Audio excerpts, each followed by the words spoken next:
we will talk a little bit about what's human design, what are the 4 types of energy in human design, and how does that apply to you. Okay, so I do coaching and training for stronger leaders, better teams, and healthier workplaces. Healthier workplaces mean literally more productive workplaces. This is why this type of work on self-awareness and leadership can make a huge difference, whether in finding confidence, in communicating better, in being more productive, in finding your routine, to inspire other leaders also to give their best. Human design is just one of the tools I use for self-awareness coaching. I also use inner development goals, for example, for self-awareness in business environments. So to talk about different soft skills and abilities that also create conversations around self-awareness. Today is about human design. Human design, in a nutshell, is a system of self-interrogation. So we ask ourselves questions. We observe what it gives us to see how we are different from others. We don't take everything for gold value. We take the input from human design and we observe ourselves to see if it matches. How does it work in our life? Now, in the previous 2 webinars, we saw what's white, what's colored, what does it mean, how does it work in our life. This one will be about what's our type of energy, what does it even mean, what does anything here mean? Mantra, strategy, disturbance in the flow, what does it all mean? And how do we apply it in interactions with others or, in everyday life or in decision making? First, we need to know that we are not all the same. We have different types of energies and different types of functioning in interactions with others. Most of us are generators. And in a very, very, very abstract sense, we can imagine generators as creators of energy, people who create from 0 to 100. So they create energy. Projectors guide energy. So if you've seen the film The Last Airbender, I believe, you have this kid who bends the air with their power kind of thing.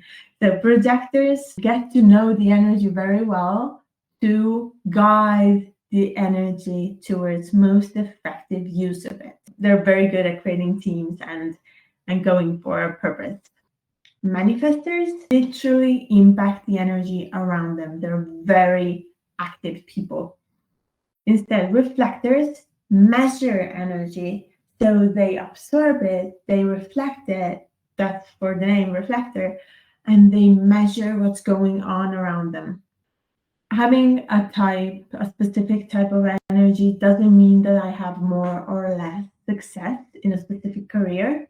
It just shows that we have different ways of working. We have different ways of making decisions, of styles of working, energy management, interaction with others. This is how to take care of our energy the best. Starting from manifestors. So I said they are people of action. On the right side, you can see the drawing of how their energy works. So with the aura, we mean what's their vibe?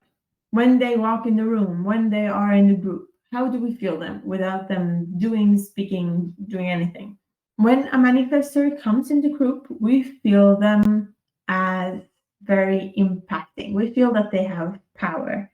But in an unconscious way, we don't go, oh, you have lots of power. No, our body feels it because it goes like, there's an alert system in our body that makes us aware and alert of that specific person because their energy impacts our energy. It pushes away our energy to impact us. We are literally talking in a very abstract way.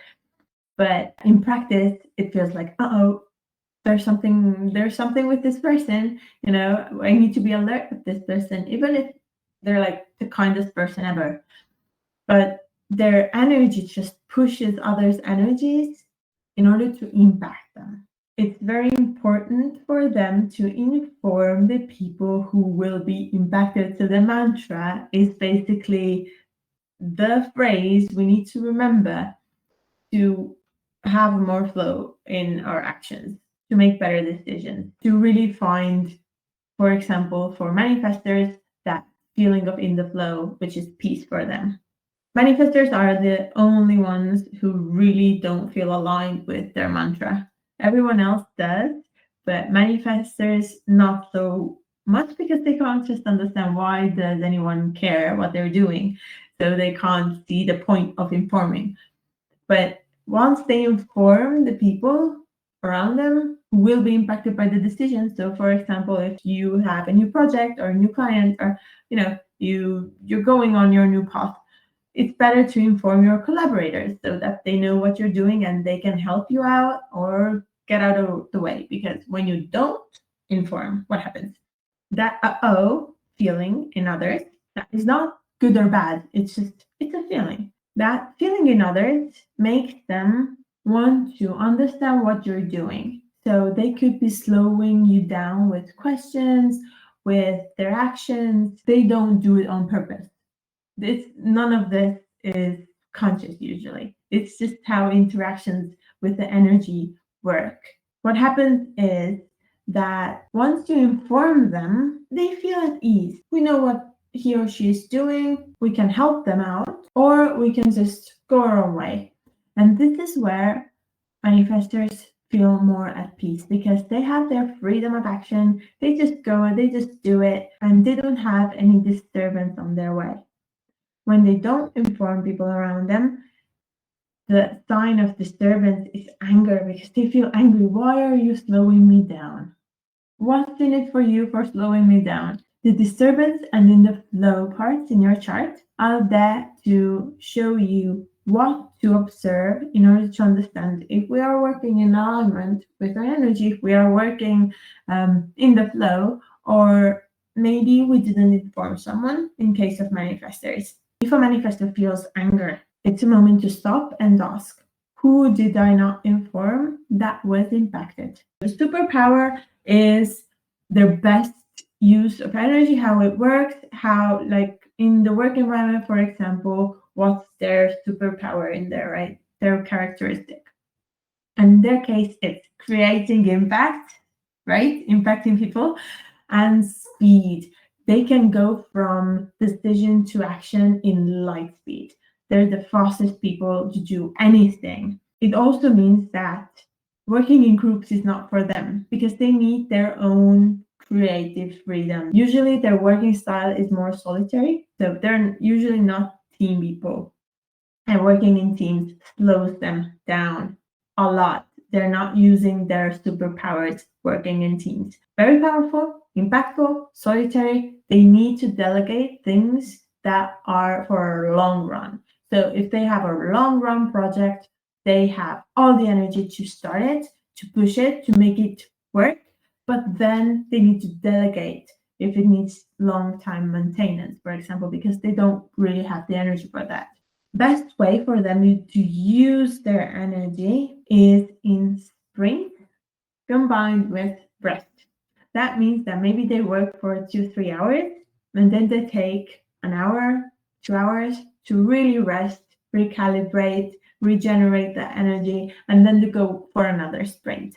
And the sprint is a moment of intense activity towards their goal, towards whatever they're doing. This is the best way for them to function in order to be most productive,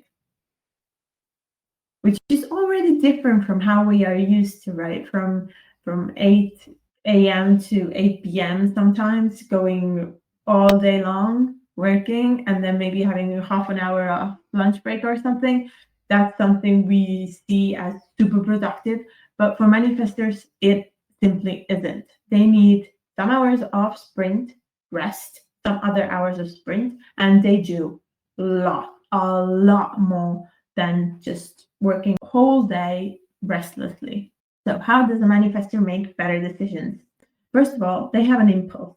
I need to go for a walk. I need to go for this client. I need to create this event. I need to go for this strategy. They just have this impulse coming out of nowhere and they know what they need to do. Once they have the impulse, the question is, who is impacted? But there's also a nuance here in the middle, and that's if you read from your human design chart that your strategy is, I wait for clarity, it means that I wait for clarity on what do I need to do for manifestors. They just need more time. Whoever has a strategy of I wait for clarity, it means that they need time to really understand what's going on there. For manifestors, it means they need more time to understand what exactly do they need to do to get the details right.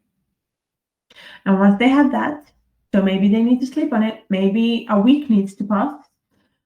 But once they have found the clarity, they feel clear, there's no nervousness attached to the decision, then the question is, who is impacted by it? Is my partner maybe impacted by it because I need to go for a week to work abroad? Is my collaborator impacted by it because I want to pivot on this small project we're having? So we need to really see who is impacted. And it's not very easy for manifestors, so it's a good exercise to do. And once we know, we inform them. Asking for permission gives away power. Informing that you're going to, in a kind way, that's powerful. And then just go for it. That's the decision making for manifestors. What if you're a generator? So generators, we saw that are a huge portion, but that portion actually is divided in two because there are two types of generators: classical generator and a manifesting generator. Their vibe is pulling people towards them. So we feel them as kind of warm, welcoming people. So when they're in the group, we feel like they're open. They're open to anything I throw at them, actually. So it's like this enveloping, warm vibe that they have. And their mantra, their word of power is I respond to life. What the heck does that mean? Generators are very creative people. They're people who create out of nothing. And that also applies to their energy. They are very energizing for the people around them by just doing things. They're the people, they're the doers. They really love to do things and they have lots of energy to do. I respond to life means letting go of people pleasing, letting go of needing to control everything that happens in your life, and observing around us because their bodies are their GPS basically. If they observe something, they find an element that lights them up. So they could literally look at something and listen to their body to see if it lights it up, if it responds to life. So my body responds to everything that surrounds me. They come to you with ideas, asking to create something together. They just propose things. And it's up to generators to listen to their body and to respond yes or no, to filter that out. What's for them, what's not for them. Because something that's not for me, maybe I like to make shoes. So someone asked me, do you want to make shoes for me? I don't know. I say, yeah, of course, it lights me up. I feel lighted up. I feel excitement.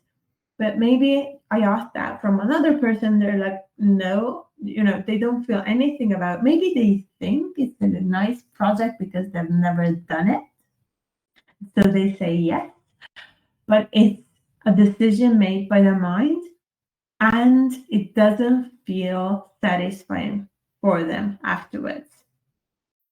So here we see the disturbance and in the flow feelings. How are they for generators? Generators, when they do something, maybe they make a decision with their mind, it's a nice project to start making shoes. But once they do it, it really drains the energy. They don't have so much energy to do it, and it just feels frustrating on a long term. While when they do something, when they decide to go for a project that lights them up, It's different. They feel satisfaction. If you're a generator and you feel frustration, you need to stop and think about where did you do the decision and you didn't listen to your body. For manifesting generators, there's a nuance because they might feel also anger and peace as signs because they do have some of the characteristics of the manifester. So they are quicker, and we are seeing the difference in a bit. The superpower for generators is to create, to build. And I'm not saying that literally all the generators should build houses or do shoes. I'm saying that they create from nothing. They could do courses. They could create new strategies. It's not only about physical creation. It's also mental creation, emotional creation. They create energy from zero. It could be a piece of art. It could be music. It's all about creation. How does a generator take care of their energy? Basically, they have this inner battery that every morning when they wake up is full, and then they need to use it during the day with the activities that give them most satisfaction so that they can go to sleep tired. This way, they keep their energy cycle healthy. How do you do that? It depends on if you're a generator or manifesting generator. So what are the differences? A generator is more linear, as manifesting generator is more dynamic as energy. For example, generators usually find more satisfaction by doing things one at a time. So one task at a time, one project at a time, and just working it through. It's more satisfactory for them. While manifesting generators get bored with this system, they need to jump around. They need to do different things at the same time. They need to have different projects open at the same time to feel that satisfaction. So, for example, if they read a book, generators find most satisfaction in starting from the first page, ending with the last one. Manifesting generator instead would read the first page, maybe read the back of the book, then read a bit, stop, go ahead, see what's going next, coming back, what did I miss? Maybe at the middle of the book, taking a new book, reading that, then going back to the last. They need more dynamic movement in their doings. As it goes for teams, generator team people, they really thrive working in teams, and they naturally tend to create teams to work together with. Manifesting generators also like teams, but they're more lone wolves. Means that they need to have their own pace of working. It's impossible to work in a team and do the same project at the same time. For example, I don't know, a call to do together a PowerPoint presentation, coming from the first page going to the last one consumes all the energy of a manifesting generator. It's just very annoying and very energy consuming for them. Instead, for generators, it would be very satisfying work. So in that case, manifesting generator needs their freedom of pace. They need to have the time to do their work at their own pace. They can still work in teams, but maybe on different projects at the different times. As for energy, it's a good idea for generators, for both of them actually, to implement some activities. If the work is sedentary, even more important to put some exercise in the daily routine, maybe at the evening times, so that if you don't use all your energy during the day, you do some exercise to really burn it up and to go to bed and sleep well. For manifesting generators, that might not be enough. Yeah, you can do the exercise. It's very good for you on different aspects, not only because of human design, but when you go to bed, maybe you want to bring with you a book, a study, something that is chill, but really consumes your energy even more. But how does a generator and the manifesting generator make better decisions. For example, if I need to communicate better, for example, and I need to decide, do I want to do a course? Do I want to join a community? How do I want to go on this path? It would be first letting go of the need of controlling everything and trying to think it through. That's not what we're talking about here. Today, we're talking about how to make decisions following our body's knowledge, following our instincts. No people pleasing, no need to control everything, but observing my environment. Maybe I find some courses, maybe I find some communities where I could build up my communication skills. Let's go and visit that community, that course, watch some videos on the community or the course, and not to think or find cues to like justify my decision, but to listen what my body is telling me. Is something lighting me up? That's the only question. Do I want this? By the feeling of my body, not the logical reason why I should. And once you find that thing that lights you up, there's a little nuance also. If you have the I wait for clarity, you need to sleep on it. There needs to be some time that passes. And here the question is, am I neutral or nervous about the decision I'm going to make? If I still feel a bit nervousness, that may mean that you need to sleep on it a little bit more. Once you feel, okay, yeah, I'm clear. That lights me up.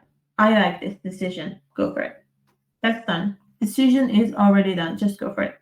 There are also projectors. So this is the third type of energy. There are people of wisdom, of guidance. They guide the energy, right? I did the example of airbender. Their vibe feels very focused because it kind of penetrates to the energy of the other to absorb information about them so that they can guide their energy. And as with manifestors, that that feels a bit like, need to be alert. Also for projectors, if you find a projector that is focusing on you without your consent, in the sense of you didn't invite them to give you advice, for example, it feels uncomfortable. So it doesn't feel like, like for manifestors, but it feels like I'm naked. It feels like the person is watching right through my soul or something because they have this very focused energy. That is why their mantra is, I wait for an invitation. That can be verbal or not. So if a projector feels that they are welcome to guide, that is an invitation. There is a nuance also here with if you have the I wait for clarity, it means that you need to wait for clarity about the invitation. Like if the person asks for help, if you have the I wait for clarity, it means that, yeah, I'll come back to you. You sleep on it and you actually see if that is a genuine invitation. Because sometimes people ask for wisdom, but they're not ready to be guided. And this is something that a projector understands very well. So to really see who is ready, who's not ready, what's going on there, right? So I feel like I am the right piece of the puzzle for that person to guide that person, because there are lots of other people out there that maybe are a better fit. This is very important for projectors because in that case, they don't throw their precious energy out the window. So they need to wait for an invitation, be recognized by the group in order to guide them, because otherwise it just won't work. And talking about the flow, it's the sign of bitterness that projectors should look for. When they observe bitterness, probably they are giving their gold to someone who doesn't appreciate it, someone who's not ready for it. Don't try to help a person who's not ready to be helped, because it's just not arriving to the point. For them, the feeling of being in the flow is the feeling of success. And that looks like literally having success in their endeavors.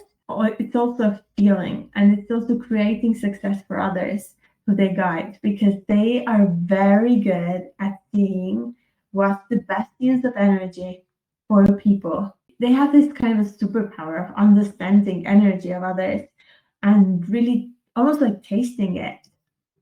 And so they can guide the people towards the best way of using the energy. So, for example, if there's a goal, I don't know, we need to conquer a new market, and a projector is a very good person to ask for them to create the team for the conquering of the new market, because they can see who has the best energy and work together with others in order to make that happen. That's their kind of superpower.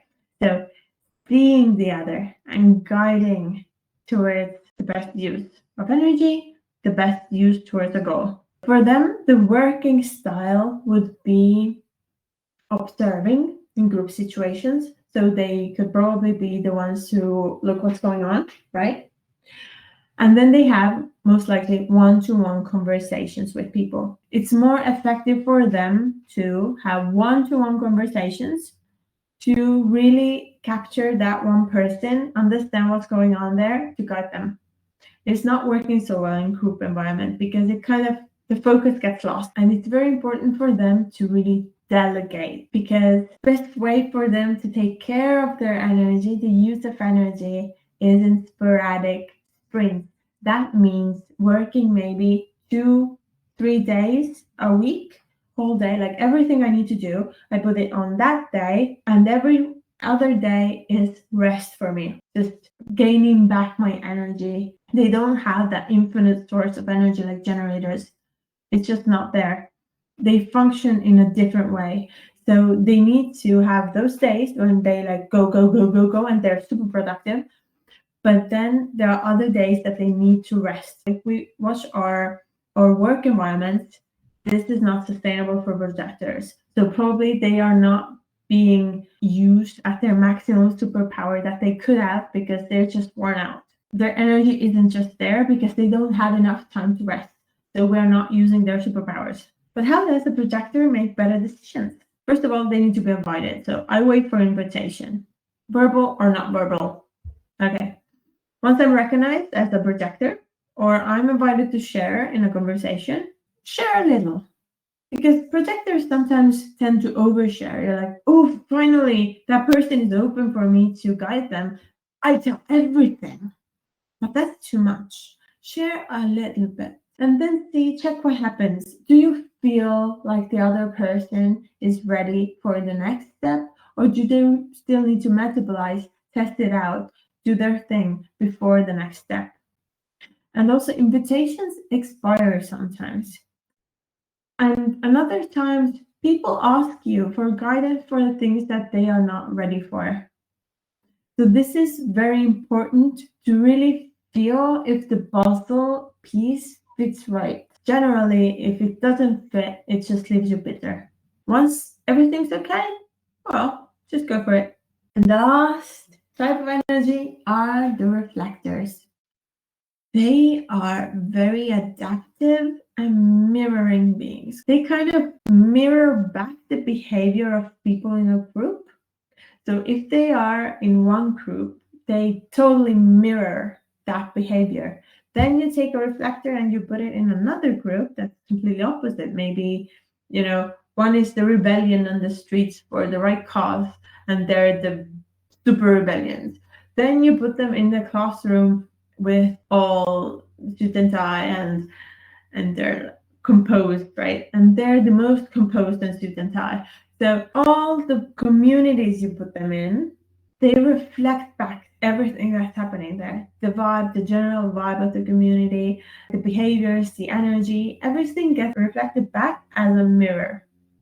That's why they're called the reflectors. Not because they reflect very much with their mind, but because their behavior, the way they are, reflects the environment they are in. This makes them perfect people for evaluating the situations, for measuring the environment, for really overviewing everything from a very big picture to see how can we improve. Their phrase of power is, I take all the time I need, which is completely opposite of what we are used to, right? So they need to take lots of time to make important decisions.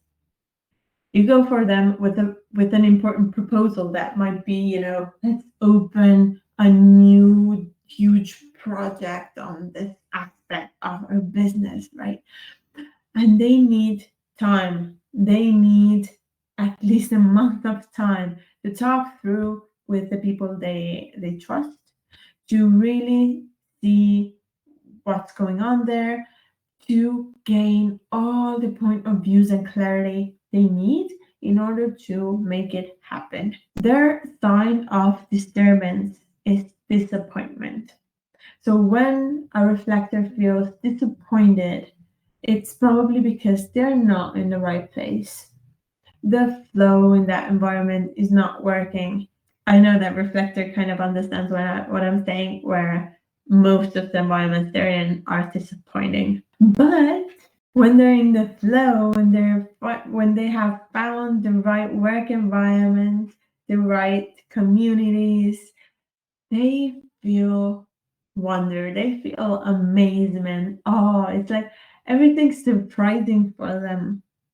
And that's the best feeling ever for reflectors. I already talked about their superpowers, but I didn't talk about their working style, and that's very variable. So literally during the month, the reflector is very variable. Sometimes they're like super action people. Sometimes they are more of a doers. So basically they have their own sequence every month where they pass from reflectors, projectors, manifestors, generators. They kind of experience all of it. And in their way, they metabolize what's going on around them. They are quite social usually, so they need to be in the middle of communities. Taking a reflector and putting them in their office all alone, for some aspects, it's good because they need their own space to really recalibrate and see from a perspective of not being influenced by others. But at the same time, it's like putting them in corner. They need to have their own space, yes, but they need to be in the middle, in the heart of everything that's going on. That's the best place for them to be. Energy use. So how does a reflector take care of their energy? They need to follow their daily flow, right? Sometimes they're super active, and that's good for them to plan on that day to be super active. Sometimes they need more of rest. Sometimes they're more focused, but in generally, they need the feel good environment. They need to have the place, the workplace they are in needs to feel good. Then they need some time to be in the nature also because it really calms their system down. It really does miracles for them. With reflectors, they might have sometimes challenges with patience because waiting for a lot of time to make decisions, important decisions, right, can be hard. So how to make better decisions as a reflector? First of all, this is only for the big decisions. I need to move down. I need to move to another office. I need to buy a new house. I need to start a new project. Bigger decisions. So how to make them better? Once I have the decision I need to make, I need to wait. It usually takes literally up to 28 days, full cycle of a moon basically, to arrive to the final clarity of what is correct for me in this situation. But during these days, you can talk the situation through with different people you trust so you gain more perspective. And once you have arrived that deep sense of inner knowing what's correct to do, that's the moment. Do it. Go for it. Instead, when we go to strategies, I talked a lot about, the I wait for clarity strategies until now. But in total, there are 7 different strategies. The most common ones are I listen to my gut feeling. For them, the question is, what is my body telling me right now? Do I want this? Instead, if you have the I wait for clarity, it's am I neutral or nervous about this decision? Is it ready yet? Depends. If I feel nervousness about the decision I'm going to make, it's not ready yet. Better for me to sleep on it a bit. I'll get to it back later is a very good phrase to use. I trust my first instinct instead is more for projectors and manifestors. The question you can ask yourself is, what was my first instinct? Because there always is one. And that helps you with making better decisions. So if you have any questions, leave them at the comments below. The human design teaches us that the more we are in our flow, the more we are aligned with ourselves, the easier it is for us to communicate, to have better relationships in our workplace, private life, everywhere. Did you recognize yourself as a manifestor, generator, manifesting generator, projector, reflector?